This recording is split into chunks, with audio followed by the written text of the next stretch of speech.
M Kumar mathematics classes.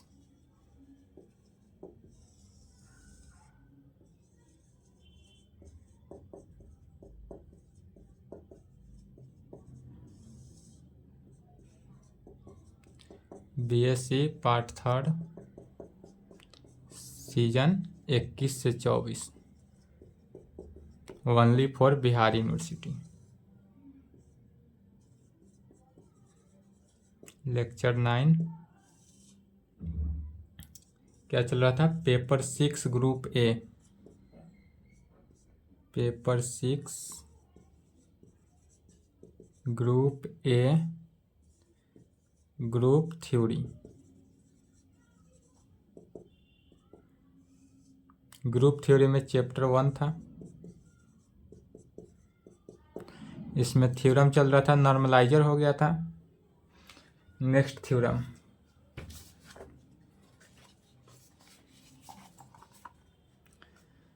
Theorem 3 लिखेंगे।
Theorem 3 है state and prove class equation of a finite group. यह class equation of a finite group का है, या इसी को इस प्रकार से पूछा जा सकता है कि so that class equation of a finite group G is order of G is equal to sigma order of G divided by order of normaliser of ए में, वेयर जहाँ the sum runs over one element in every conjugate class. जो conjugate class का equation के form में है, तो इसका निकालना क्या है? क्लास इक्वेशन प्रूव करना है हमको। क्लास इक्वेशन इस प्रकार से पूछे या इस प्रकार से? इस प्रकार से 23 में पूछा था, इससे पहले 4, 14, 19 में पूछा था इस प्रकार से, 23 में इस प्रकार से करके पूछा है। सेम ही क्वेश्चन है, दोनों का मीनिंग सेम हुआ, या सेकेंड नंबर देखेंगे तो फर्स्ट और सेकेंड दोनों सेम ही हुआ। सेकेंड में कह रहा है so that class equation of a finite group G with centre Z. अब इसमें क्लास इक्वेशन ही दिखाना है, इसमें भी, यहाँ भी क्लास इक्वेशन निकालना है, इसमें भी क्लास इक्वेशन है, प्रूव करना है class equation of a finite group G में हो। तो इसका मीनिंग क्या हुआ, order of G is equal to sigma order of G divided by order of normaliser of ए में। तो क्लास इक्वेशन जेड जिसका सेंटर जेड हो कैन बी रिटन है, जब सेंटर जेड होगा तब इसको कैसे लिख सकते हैं, तो order of G is equal to order of Z, यहाँ ऑर्डर ऑफ जेड, जेड क्या हुआ तो सेंटर हुआ जेड, प्लस सिग्मा, जहाँ ए जो है वह जेड में कंटेन नहीं करता हो तो a does not belongs to Z, order of J divided by order of normaliser of a where the summation runs over one element a in each conjugate class. तो जो पहला है वही, दोनों का मीनिंग क्या हुआ, सेम हुआ। इस प्रकार से भी पूछा जाता है, तीनों प्रकार से बिहार यूनिवर्सिटी में पूछा जाता है। यह भागलपुर यूनिवर्सिटी में फर्स्ट नंबर 24 के लिए मोर इम्पोर्टेंट है, भागलपुर के लिए भी और पीयू के लिए भी। इसका आंसर देखते हैं। अगर इस प्रकार से दे स्टेट एंड प्रूफ दे तो स्टेटमेंट लिखना है, स्टेट एंड प्रूफ यदि ना दे तो इसमें स्टेटमेंट नहीं लिखना है। तो स्टेटमेंट यदि लिखना होगा तो स्टेटमेंट कौन सा हुआ, या करके जो सो डैट क्लास इक्वेशन है यही स्टेटमेंट हो जाएगा हमारा। अगर स्टेट एंड प्रूफ जहाँ दे वहाँ पर स्टेटमेंट लिखेंगे, और जहाँ स्टेटमेंट की जहाँ सो स्टेट एंड प्रूफ ना हो, डायरेक्ट सो डैट हो, वहाँ पर स्टेटमेंट नहीं लिखना है। थ्योरम थर्ड का सॉल्यूशन पहला, अगर इस प्रकार से दे तो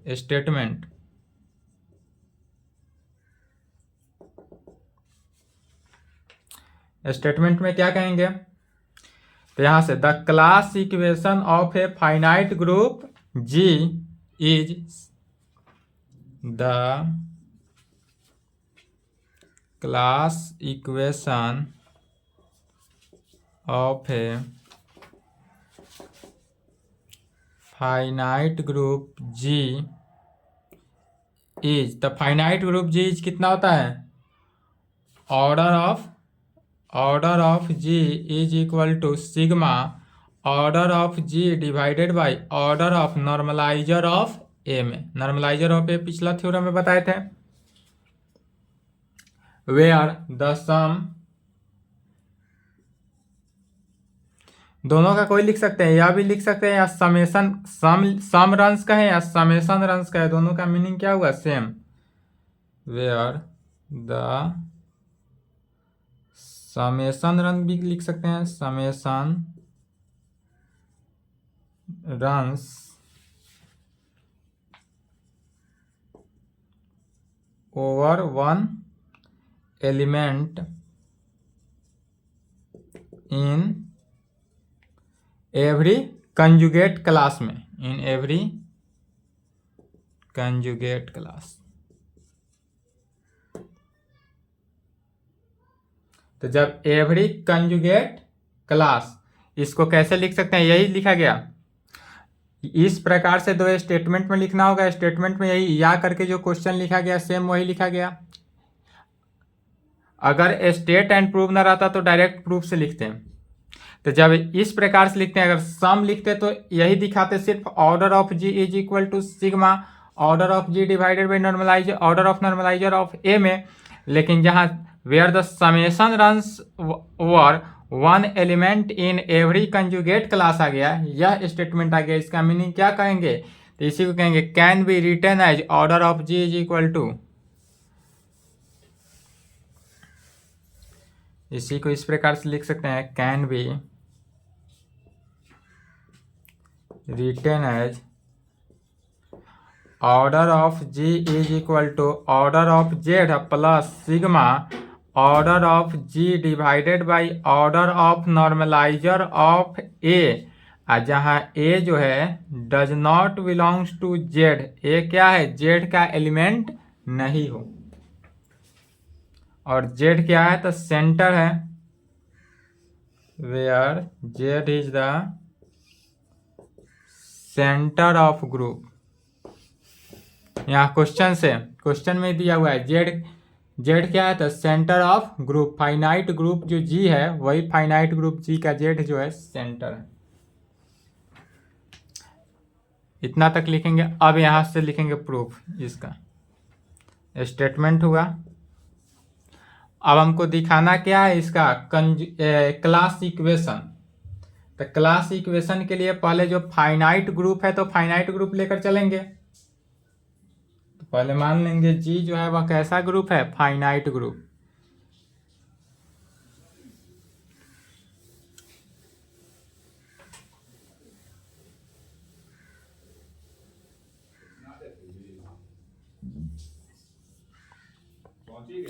late J be a finite group. G जो हुआ हमारा वह कैसा ग्रुप हुआ? Finite group. तो अब हम क्या जानते हैं? कहेंगे relation of conjugacy. Equivalence relation in a group जो होता है वह क्या होता है? दोनों के दोनों जो होता है इक्विवेलेंसी के फॉर्म में होता है। डेट इज, कह सकते हैं वी नो डेट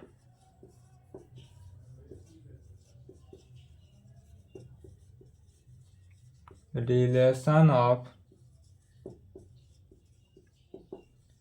कंजुगेसी। कंजुगेसी को इस प्रकार से लिखते हैं, conjugacy is an equivalence relation on a group.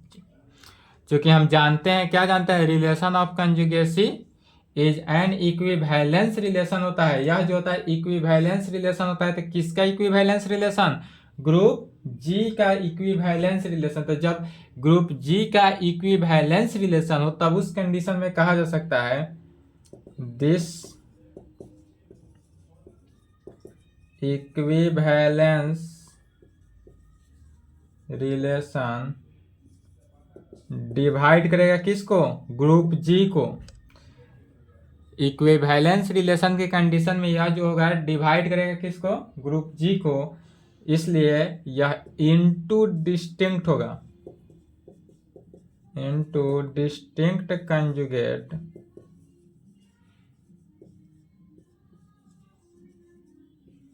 Classes such that.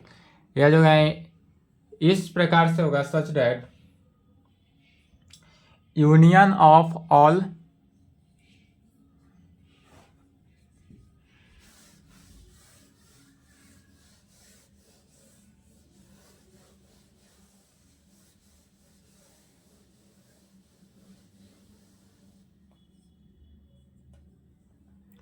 such that union of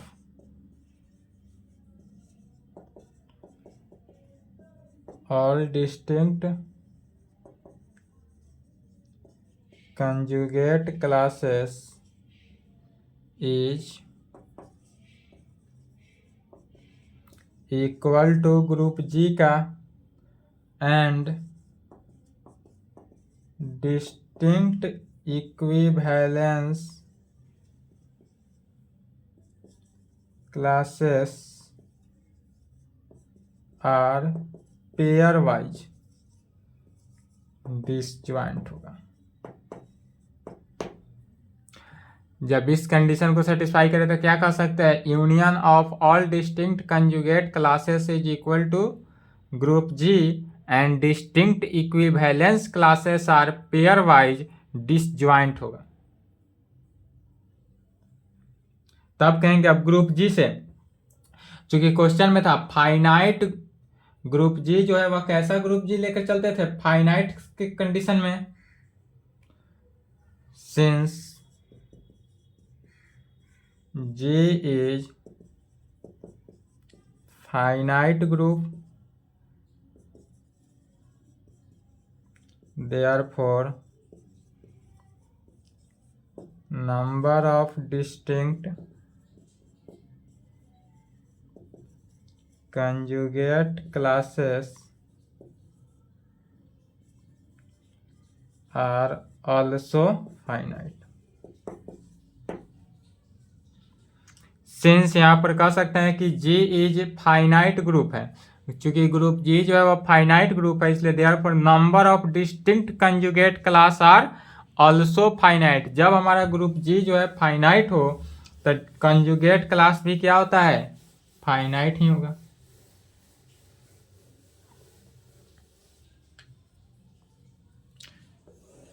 तब कह सकते हैं लेट CA1 या CA1, सी जो है वह किसको, सेंटर को दर्शा रहा है। यहाँ चूंकि सेंटर जेड लेकर चले थे तो यहाँ पर सी लेकर चल रहे हैं। सेंटर भी, सेंटर सी को क्या करते हैं, सेंटर को दर्शा रहा है। सी जो है वह सेंटर को दर्शा रहा है। क्वेश्चन में जेड सेंटर को लेकर चले हैं, यहाँ से भी सेंटर लेकर चलेंगे, अगेन सेंटर लेकर, दो सेंटर लेकर चलना है। तो पहले सी को लेकर चलते हैं। यदि CA1 CA2 dot dot dot CAK में आते हैं, डॉट डॉट डॉट CAK तक आएंगे, और जहाँ के distinct conjugate classes of an element, जहाँ के क्या है, तो के जो है वह distinct conjugate classes of an element का है। एन एलिमेंट कोई एक एन एलिमेंट है जिसका डिस्टिंक्ट कंजुगेट है, and A1 A2 A3 dot dot dot AK जो हुआ यह ग्रुप जी का एलिमेंट है। ग्रुप जी जो है फाइनाइट ग्रुप है, तो यह फाइनाइट ग्रुप जी का एलिमेंट है, इसलिए सब के सब बिलोंग्स करेगा किस में, जी में। और इस प्रकार से होगा सच डैट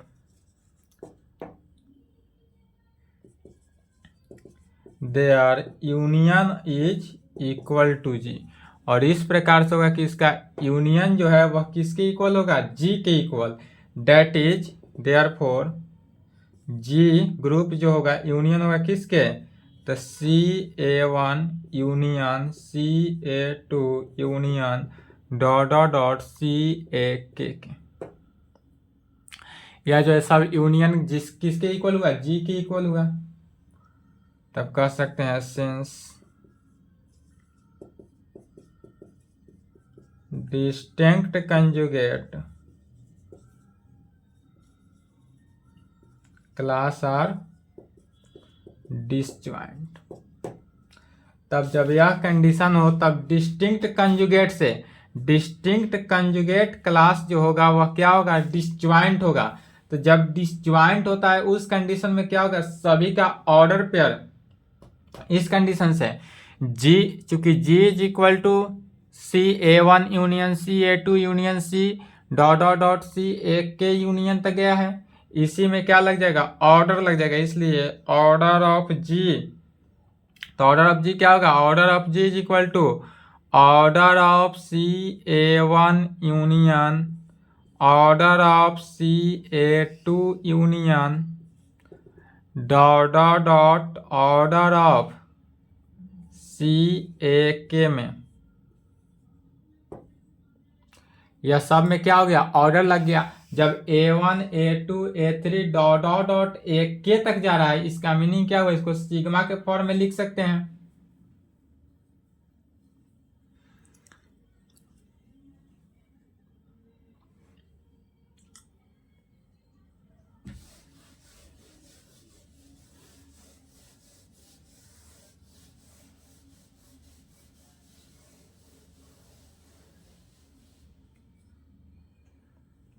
अर्थात लेफ्ट साइड क्या बचा, तो लेफ्ट साइड हुआ order of G is equal to right side sigma. यह पूरे value order of CA1 order of CA2 सब यूनियन में है, इसका मीनिंग क्या हुआ, यह सम में है। और सम को किसके, सिग्मा के फॉर्म में लिखते हैं, तो सम है तो सिग्मा। और किसका सम हुआ, तो ऑर्डर ऑफ CA1 का, यह जो हुआ ऑर्डर ऑफ CA1 का सम हुआ। यदि A1 को हम अब A से रिप्लेस कर देते हैं,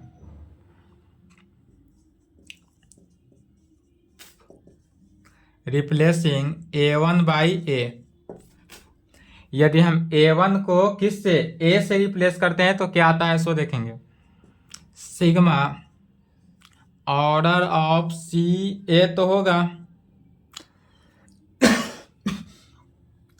या जो A1 था A में कन्वर्ट हो गया तो और सिग्मा ऑर्डर ऑफ सी ए हुआ, लेकिन A जो है वह किसका एलिमेंट है, यहाँ पर G का एलिमेंट है, तो A जो होगा वह G का एलिमेंट होगा, A बिलोंग्स टू G में। अर्थात order of G is equal to कितना निकला, sigma order of C A, जहाँ A जो है वह G का एलिमेंट है अर्थात ग्रुप का एलिमेंट है। इसको इक्वेशन 1 ले लेते हैं। But we no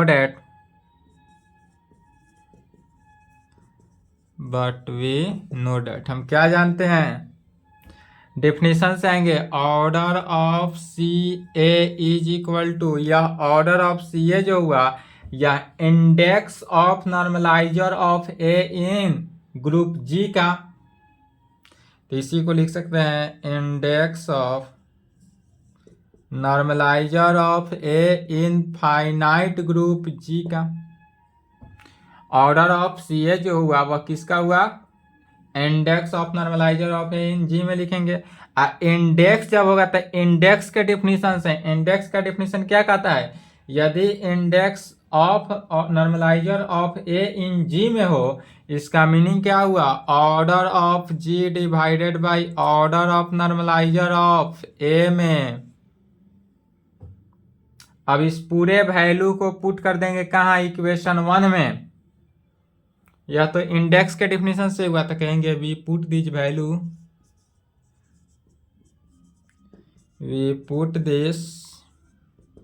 value in first wicket. इस पूरे वैल्यू को यदि हम इक्वेशन 1 में पुट कर दे,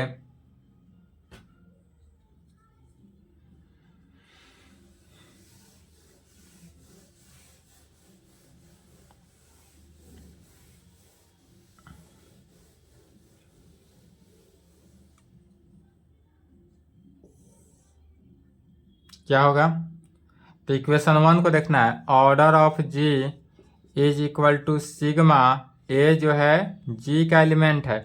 अब इसका ऑर्डर ऑफ सी ए के जगह पर क्या लिखा जाएगा, order of G divided by order of normaliser of ए में, order of G divided by order of normaliser of ए में। इसको इक्वेशन 2 ले लेते हैं। यह पहला नंबर प्रूव करना था, फर्स्ट नंबर में इतना ही दिखाना था, तो फर्स्ट नंबर अगर आता तो यहीं पे आंसर हो जाता हमारा। लेकिन अब कह रहा है सेकेंड नंबर में जेड क्या है, सेंटर है, यहाँ तो सी सेंटर लेके चले थे। अब सेकेंड के कंडीशन से तो कहेंगे this equation is called class equation of a finite group G. यह जो हुआ फाइनाइट ग्रुप जी का क्लास इक्वेशन हुआ, क्लास इक्वेशन हुआ फाइनाइट ग्रुप जी का। पहला का आंसर यहीं तक हो गया। अब दूसरा नंबर देखेंगे, दूसरा भी रहा था तो पहला से लिखते आए, अब सेकेंड यहाँ से देखेंगे।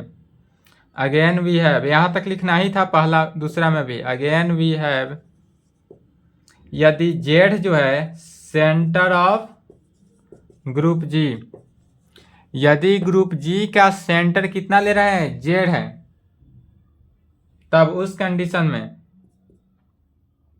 जेड के डिफिनेशन से, डेट इज ग्रुप जी के डिफिनेशन से क्या होगा, एक्स जो नॉर्मलाइजर ऑफ के कंडीशन से एक्स जो है वह जी का एलिमेंट है, सच डेट ए एक्स जो होगा एक्स ए के इक्वल होगा कहाँ पे, for all a belongs to G. चूंकि यह कम्यूट करता है, कम्यूटेटिव लॉ को होल्ड करता है, कम्यूट करता है मीनिंग इसका क्या हुआ है, यह कम्यूटेटिव लॉ को होल्ड करता है, विच इज ए सब ग्रुप ऑफ जी।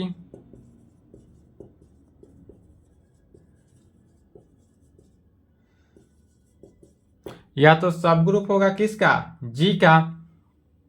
जब यह ग्रुप जी का सब ग्रुप है, इसलिए यहां से सेकेंड भी रहता तो पहला से यहां तक लिखते, उसके बाद यहाँ सेकेंड है और यहां तक पहला कहीं है।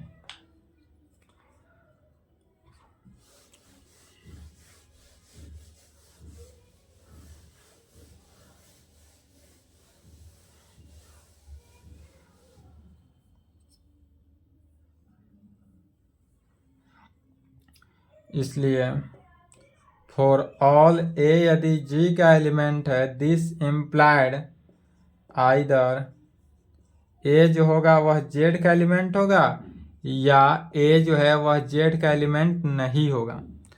फॉर ऑल कंडीशन में यदि ए जो है किसका एलिमेंट हुआ, जी का एलिमेंट हुआ, तो आइदर ए या तो जेड का एलिमेंट होगा या ए जेड का एलिमेंट नहीं होगा। जेड का एलिमेंट करने का मीनिंग क्या हुआ, ए जो है वह सेंटर का एलिमेंट होगा, अदरवाइज यह सेंटर का एलिमेंट नहीं होगा, तब कह सकते हैं। इसलिए above class equation two of है फाइनाइट ग्रुप कहें या ग्रुप जी कहें, बात वही हुआ।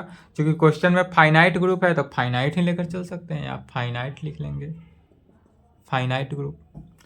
किसको, एबव इक्वेशन टू को, या इक्वेशन टू को। इक्वेशन टू क्या है, क्लास इक्वेशन है, तो क्लास इक्वेशन तक तो निकाले ही, क्लास इक्वेशन निकल गया, तब above class equation two of a finite group G can be written as, which can be written as, इसी को कैसे लिख सकते हैं, विच कैन बी, तो इसी को लिख सकते हैं order of G is equal to sigma order of G divided by order of normaliser of ए में। यह दो कंडीशन को सेटिस्फाई कर रहा है। इक्वेशन वन, यदि ए जो है जी का एलिमेंट होगा तब जेड का एलिमेंट होगा तब क्या होगा, और ए यदि जेड का एलिमेंट नहीं हुआ तब क्या होगा। तो यदि यह ए जो है जेड का एलिमेंट है तब क्या होगा, और नहीं है तो plus sigma order of G divided by order of normaliser of ए जो है वह जेड का एलिमेंट नहीं है। अब यहाँ जेड कैसे आया सो समझना है। तो यह चूंकि ए फॉर ऑल कंडीशन में, फॉर ऑल ए यदि जी का एलिमेंट है तो यह दो कंडीशन ही सेटिस्फाई किया, आइदर ए जेड का एलिमेंट होगा या नहीं तो जेड का एलिमेंट नहीं होगा। तो जेड का एलिमेंट होगा तब यह कंडीशन, जेड का एलिमेंट नहीं हुआ तब यह कंडीशन। अब दोनों कंडीशन को देखना है, तो इसको इक्वेशन नंबर 3 ले लेते हैं। फिर कहेंगे बट वी नो डैट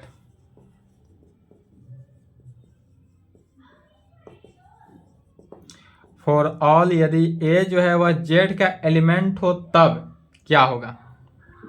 अब पहला कंडीशन को ही देखते हैं, ए जेड का एलिमेंट होगा तब, तो ए जब जेड का एलिमेंट होगा तो जो प्रूफ करना था इसी का वैल्यू क्या होना चाहिए, ऑर्डर ऑफ जेड हो जाना चाहिए। सेकेंड वाला में तो होगा ही नहीं, सेकेंड का तो इतना ही आंसर लाना है। तो एक ही कंडीशन को देखेंगे, ऑर्डर फॉर ऑल ए यदि जेड का एलिमेंट है तब। तो जब ए जेड का एलिमेंट है तो यहाँ से जी जो होगा वह नॉर्मलाइजर ऑफ ए के इक्वल होगा। क्या, नॉर्मलाइजर ऑफ ए के इक्वल होगा। फिर अब ग्रुप के डिफिनीशन से, फाइनाइट ग्रुप का जो डिफिनीशन है उससे आएंगे। फाइनाइट ग्रुप का डिफिनीशन क्या है, तो फाइनाइट ग्रुप के डिफिनीशन से आएंगे तो यहाँ जब चूंकि जी जो है वह नॉर्मलाइजर ऑफ ए आए, इसका मीनिंग क्या हुआ, ऑर्डर ऑफ जी जो हुआ इज इक्वल टू होगा order of normaliser of A के। चूंकि ग्रुप का फाइनाइट कहाँ से, तो चूंकि G is finite group, G जो है वह फाइनाइट ग्रुप है, इसलिए यह वैल्यू जो होगा दोनों तरफ क्या होगा, ऑर्डर पेयर में होगा। इसी को लिखा जा सकता है ऑर्डर ऑफ जी को इस प्रकार, order of G divided by order of normaliser of ए। जो राइट साइड है इसको लेफ्ट साइड ले सकते हैं, तो लेफ्ट साइड लिए तो क्या हुआ, order of normaliser of A is equal to 1। अब इसी को क्रॉस मल्टीप्लीकेशन करेंगे तो यह ऊपर वाले के इक्वल हो गया। फिर order of G divided by order of normaliser of A का वैल्यू कितना होता है, ऑर्डर ऑफ सी ए। तो ऑर्डर ऑफ सी ए जो है किसके, 1 के इक्वल, चूंकि order of C A is equal to था order of G divided by order of normaliser of A के। यह कहाँ से हुआ, पीछे कॉपी पलट के अभी देखेंगे, थ्योरम 1 थ्योरी का 1 में यही निकाले थे, प्रूफ किए थे वहां पे। इसका मीनिंग जो हुआ वह हुआ नंबर ऑफ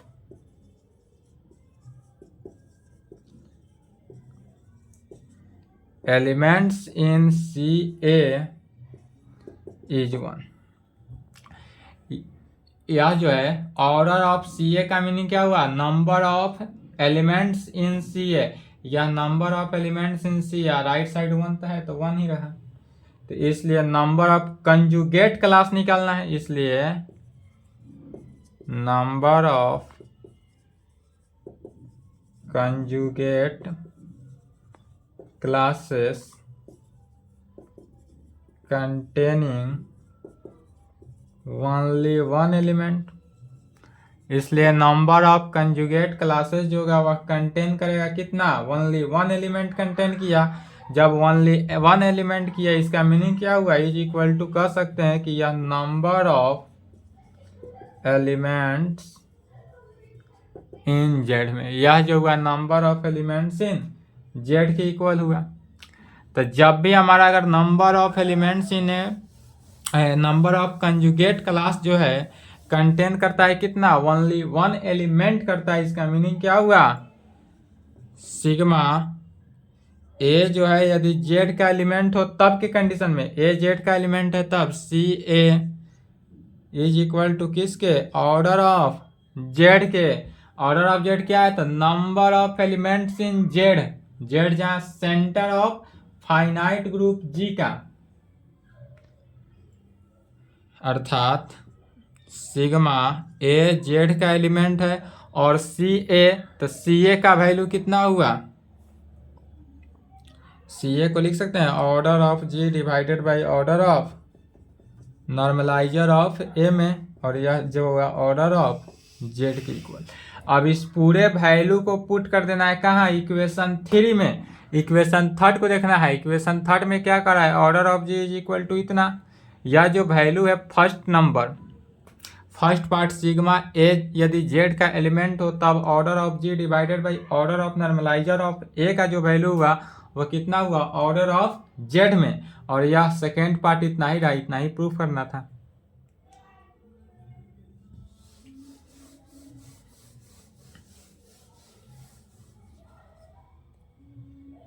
कहेंगे we put this value in third, equation 3 में पुट किए थे, क्या हुआ, order of G is equal to order of Z plus sigma order of G divided by order of normaliser of ए में, जहाँ ए जो है वह does not belongs to Z, A जो है जेड का एलिमेंट नहीं है, और यहाँ पर सेकेंड पार्ट प्रूव हुआ, हेंस यहाँ तक लिखें।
एक प्रॉब्लम है, इसको देखेंगे। क्वेश्चन है prove that A group of order 9 is abelian.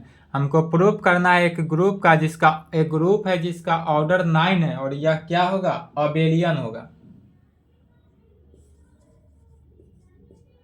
तो इसका आंसर क्या होगा, तो सबसे पहले मान लेते हैं let G be a group of order कितना 9, यह माने क्या माना गया, let G be a group of order 9, एक जी ग्रुप है जिसका ऑर्डर कितना है 9 है। डेट इज, इसका मीनिंग क्या हुआ, order of G is equal to 9। Order of G जो हुआ वह 9 के इक्वल हुआ। 9 को लिख सकते हैं 3 का स्क्वायर, तो order of G is equal to 3 का स्क्वायर हो जाएगा, मैंने 9 का स्क्वायर, अर्थात यह order of G is equal to P square के फॉर्म में आया। यदि order of G is equal to P square के फॉर्म में आता है, वेयर जहाँ पी जो है, पी इज इक्वल टू कितना आया, पी का वैल्यू तो 3 आया, और 3 क्या है, तो 3 प्राइम नंबर है, 3 प्राइम नंबर। अब यह 3 जो है प्राइम नंबर आया, तब कह सकते हैं but we know that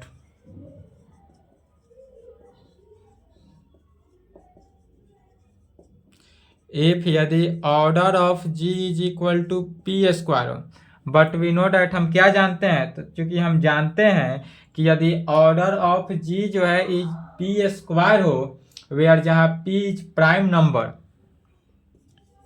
where P is prime number, P जो होगा वह क्या है, तो प्राइम नंबर हो, तब जब प्राइम नंबर हो देन, तब उस कंडीशन में देन ग्रुप जी इज क्या होता है, अबेलियन होता है।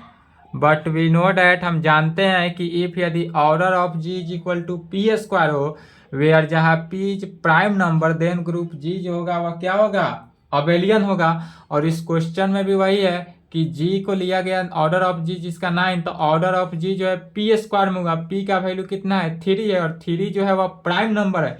यही यदि 4 का स्क्वायर होता तो 4 प्राइम नंबर नहीं है, तो जब 4 प्राइम नंबर नहीं है तो यह अबेलियन नहीं होगा, और प्राइम नंबर जब होगा तभी यह अबेलियन के फॉर्म में होगा, साथ साथ पी स्क्वायर के फॉर्म में भी होना अनिवार्य है। तो यह इसका मीनिंग क्या हुआ, यह चूंकि P3 है और 3 प्राइम नंबर है, इसलिए कहेंगे है यार यहाँ पर ऑर्डर ऑफ जी जो है वह 3 का स्क्वायर अर्थात पी स्क्वायर है, वेयर जहाँ P का वैल्यू 3 है और 3 क्या है, प्राइम नंबर है, 3 जो हुआ वह प्राइम नंबर हुआ, इसलिए कहेंगे hence group G is abelian. इसलिए हमारे पास ग्रुप जी जो हुआ वह क्या हुआ, अबेलियन हुआ। यही प्रूव करना था, छोटा सा ही प्रॉब्लम था, प्रूव्ड हो गया। इसमें और दे सकता है क्वेश्चन इस प्रकार से आएगा एग्जाम में, प्रूव डैट ऑर्डर 9 दे दे, या ऑर्डर 111 दे, 121 दे दे, 111 दे दे, 169 दे दे, कितना भी ऑर्डर दे, लेकिन इस टाइप से एक प्रॉब्लम आएगा ही आएगा एग्जाम में, ये कंफर्म है। तो इसको अच्छा से कंप्लीट कर लेंगे। इसके आगे है chapter 2 automorphism of A group. Chapter 2 का नाम क्या है, automorphism of A group. Next class में ही चलेगा chapter 2 automorphism of A group. Chapter 1 यहाँ पर कंप्लीट हुआ। चलिए यहाँ तक कंप्लीट हुआ, यहाँ तक लिख लें। सिर्फ मेन इंपॉर्टेंट थ्योरम ही बता रहे हैं, इंपॉर्टेंट क्वेश्चन ही बताया जा रहा है। यदि आपको भी डाउट हो कि इस क्वेश्चन को बनाना चाहिए, नहीं बनाए हो, तो क्वेश्चन आप बेझिझक हमको इस नंबर पे भेज सकते हैं, उसका भी सॉल्यूशन कर दिया जाएगा। चलिए ठीक है, यहाँ तक कंप्लीट करें, इसके आगे नेक्स्ट क्लास।